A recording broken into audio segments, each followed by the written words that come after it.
Good evening everyone, welcome to my YouTube channel, that's Mabhavati Classes, and today in this class I'm going to tell you about the objectives of management. So let's get started.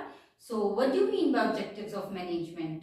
Objective का मतलब क्या है? एक management के objective का मतलब क्या है? मतलब एक ऑर्गेनाइजेशन है जिसके पास एक गोल है, ठीक है?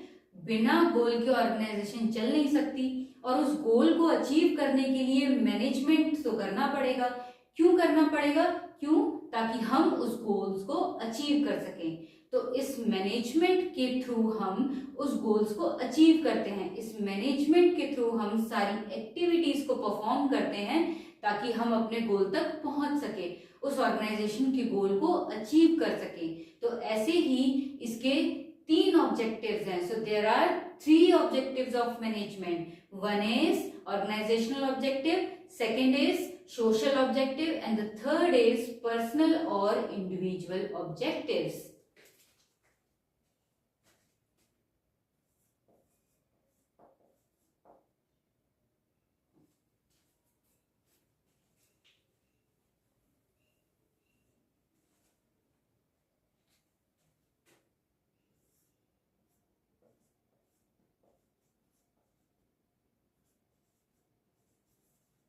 Objectives of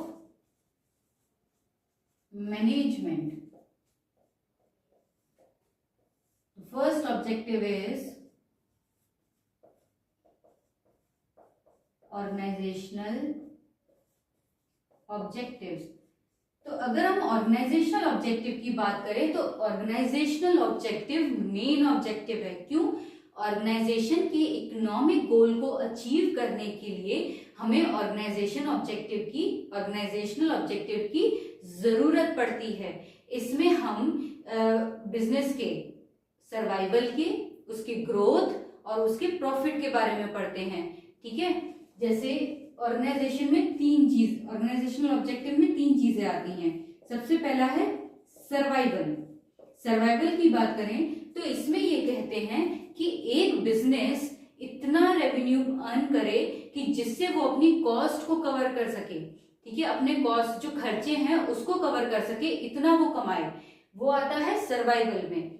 अगर हम बात करें ग्रोथ की तो बिजनेस इतने अच्छे तरीके से काम करे कि ताकि वो लॉन्ग रन तक चले। ऐसा ना हो कि वो बिजनेस आज शुरू हुआ और कुछ महीनों बाद वो बंद हो गया, ऐसा नहीं होना चाहिए। इसलिए हमें इस बात का ध्यान रखना होता है कि जब भी हम कोई बिजनेस करते हैं तो हम उसको आगे तक लेकर जाएं, लॉन्ग रन का रहे, शॉर्ट रन का नहीं, ठीक है? नेक्स्ट हम बात करते हैं प्रॉफिट की। अगर हम प्रॉफिट की बात करें तो बिजनेस का ये लाइफ ब्लड है। प्रॉफिट क्या है? Life blood of a business. इसके बिना तो बिजनेस मतलब सरवाइव ही नहीं कर सकता। प्रॉफिट के बिना बिजनेस सरवाइव नहीं कर सकता। प्रॉफिट को अर्न करना ही बिजनेस का मेन मोटिव होता है। क्लियर है? ये है ऑर्गेनाइजेशनल ऑब्जेक्टिव। अब हम बात करते हैं सोशल ऑब्जेक्टिव्स के बारे में। सोशल ऑब्जेक्टिव्स का भी ध्यान ऑर्गेनाइजेशन को रखना पड़ता है। क्यों? क्योंकि जो रिसोर्सेज उसे सोसाइटी से मिल रहे हैं तो सोसाइटी के बेनिफिट के लिए भी उसे सोचना पड़ेगा। अगर एक ऑर्गेनाइजेशन अपने डेवलपमेंट के लिए सोच रहा है, अपने डेवलपमेंट के लिए गोल सेट कर रहा है, तो उसको सोसाइटी के लिए भी कुछ सोचना पड़ेगा। उसके लिए उसे सोशल ऑब्जेक्टिव्स भी डिसाइड करने पड़ेंगे। तो सबसे पहला क्या है? Protection of environment. सबसे पहला ऑब्जेक्टिव ये है कि एनवायरनमेंट को प्रोटेक्ट करना, मतलब ऐसे प्रोडक्ट बनाना जो एनवायरनमेंट को हार्म ना करे। सेकेंड है generation of employment opportunities. Employment opportunities को जनरेट करना, किसके लिए? वीकर सेक्शन के लिए। जो वीकर सेक्शन के जो पीपल हैं उनके लिए एम्प्लॉयमेंट अपॉर्चुनिटीज को जनरेट करना। नेक्स्ट है providing basic amenities. Basic amenities provide करना, जैसे स्कूल्स, ठीक है? नेक्स्ट है supply of good quality product supply करना। Next conducting business in lawful manner. अगर कोई बिजनेस अगर कर रहा है तो वो लॉफुल मैनर में करे, मतलब एथिकल वे में करे, इन अनएथिकल वे में ना करे। नेक्स्ट हम बात करते हैं पर्सनल और इंडिविजुअल ऑब्जेक्टिव के बारे में। पर्सनल और इंडिविजुअल ऑब्जेक्टिव इसलिए सेट किया जाता है क्योंकि वो पर्सनली अपना ग्रोथ, अपना डेवलपमेंट चाहते हैं, ठीक है।